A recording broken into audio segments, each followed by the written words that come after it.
ถ่ายสบายดียามเช้าทุกคนเลยมื้อนี้5 โมงเลยทุกคนเลยตอนเช้านี่ก็5 โมงแล้วทุกคนเพราะว่าเฮาก็สิได้ไปหาลัดก่อนทุกคนเลยมาเบิ่งมาชมกันต่อทุกคนว่าเฮาสิสูงสิมานยังทุกคนเลยเพราะว่าตอนนี้มันก็5 โมงแล้วเฮาก็สิได้ไปก่อนทุกคนเลยเอาตอนนี้เฮาก็ยังอยู่เที่ยงนาหน่อยเฮาก็สิได้ไปลัดก่อนทุกคนเลยมาเบิ่งมาชมกันทุกคนว่าเฮาสิสูงสิมานยังแต่ส่วนทีมงานเฮาไปแต่คืนนี้นะทุกคนเลยเอามาเบิ่งกันต่อทุกคนเลยส่งกันต่อทุกคนไปเราก็สิได้ไปแล้วทุกคนเลย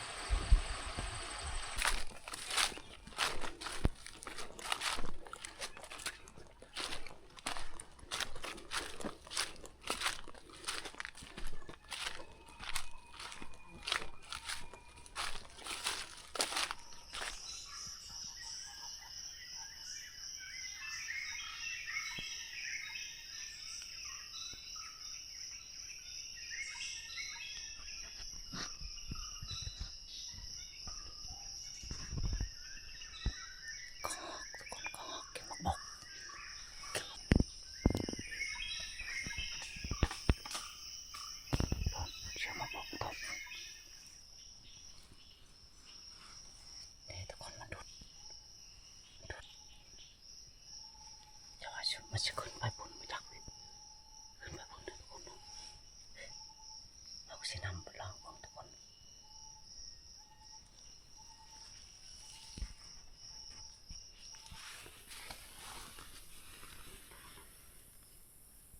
ไปบนทุกคนสิไปบนนะทุกคน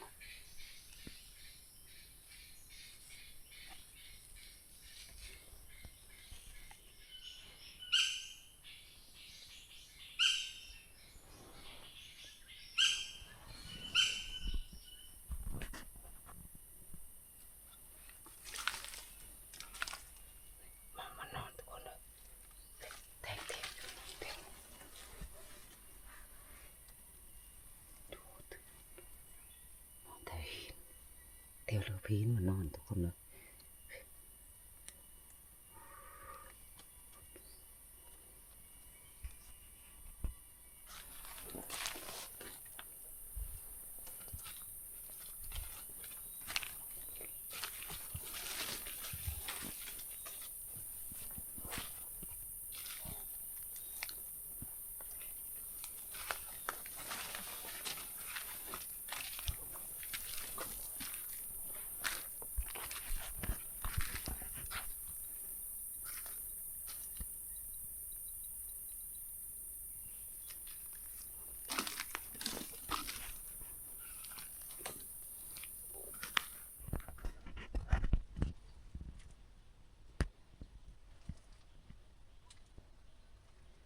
นี่คือทำฮอนทุกคนเลยทำเมนทุกคนมันเที่ยวเขาคู่มึงทุกคนนะจนเป็นทางเราจะซื้อทุกคน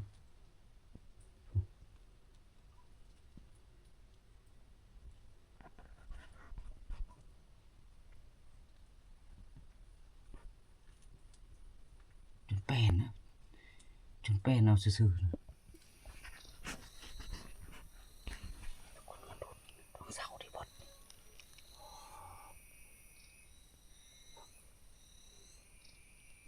บอดมนุษย์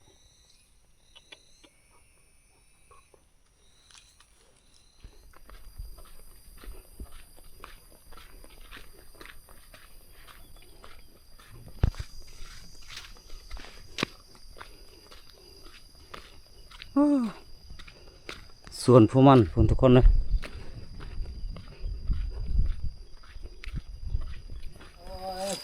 เอาเฮาก็มาฮอดมองฮอดบอลฮอด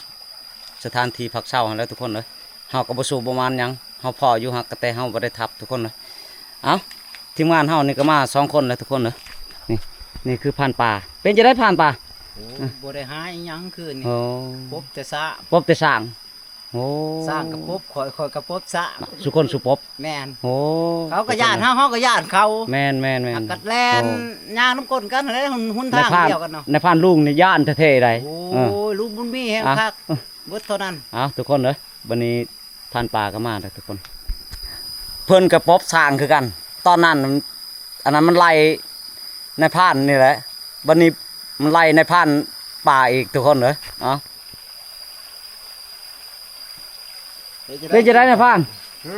เป็นจะได้ล่ะไปคืนนี่ นี่ก็สั่งไรตีกับผัด ว้าย เกือบตายยังวะ โอ้ยผ่านป่าก็สร้างไร่ผ่านใหญ่กับสร้างไร่มีแต่พวกสร้างไร่ เพิ่นน่ะช่องเถื่อได้ หั่น คบกันกับมันน่ะคอยยังว่าเถื่อเดียว แม่ แต่ น ออก น่ะ ไปคอย โอ้ เพิ่นนั้นแยกกันกับคอยไปพออีกเพิ่นฮะ โอ้สอพอซ่องเทื่อ เออ โอ้หั่นเพิ่นมานน่ะเด้มานก็ห้องตัวหนึงทุกคนเด้อ บ่ได้ใส่ เอ้า หม้อข้าว เฮาก็สิดังไฟนึ่งข้าวกันทุกคนเด้อ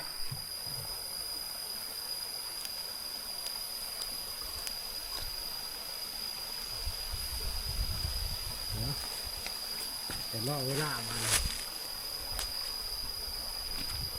หิวข้าวก็หิวข้าวโอ้ยสั่นเป็นบุบๆเลย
เอาไปคมๆแล้วเนาะ เขาปิ้งนี่ปิ้งให้มันสำราญเนาะลูก แม่น แต่ว่าปิ้งแห้งไรนี่ก็บ่แซ่บได้ บ่แซ่บ มันเป็นแห้ง ถึงเฮาผักมันก็อันนั้นมันบ่นุ่ม ๆเนื้อบ่นุ่มเนาะ อืม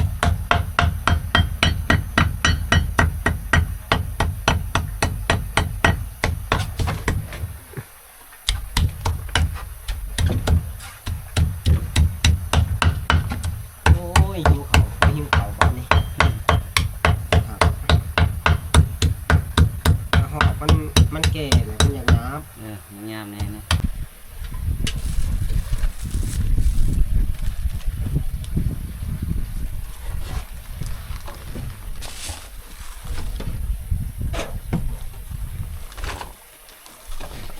เขาไหม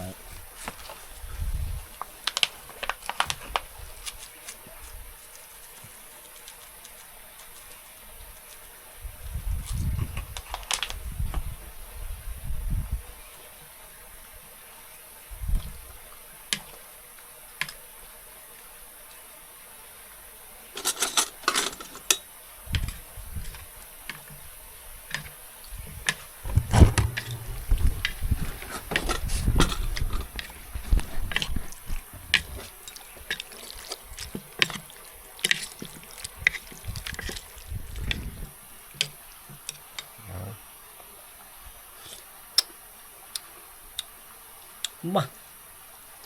ยังน้อยหนึงเกลือ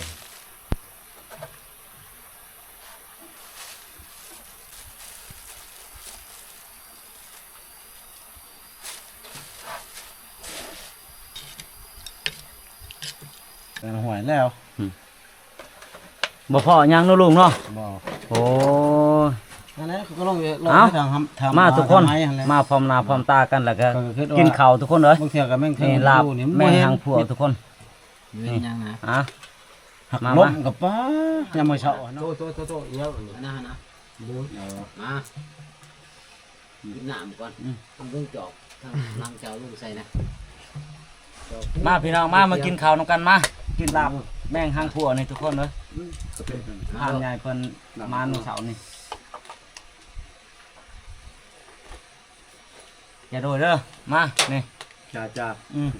มาหากูอันละมันบ่มีแน่ละ บ่มีเลยลูก ก็จะช่วยไว้แท้ๆโอ้ยไปใช้นักบ่ทัดขยันเราก็จะขึ้นไปหาทำไม่ได้โอ้ยแล้วอย่าค้ำอีกโอ้ยตายเมื่อยทั้งไก่ก็ได้ของเขาบ่ว่ามัน พอแล้วขับอยู่ตีน กว่านี้ บ้านประเทศ ก็ช่องบาท พวกบ่นะกินแล้วก่อนบ่ให้บ่กินนะแต่ก็กินก่อนมันจะไม่แซ่บกับเขาเนาะ ก็มาเสียแล้ว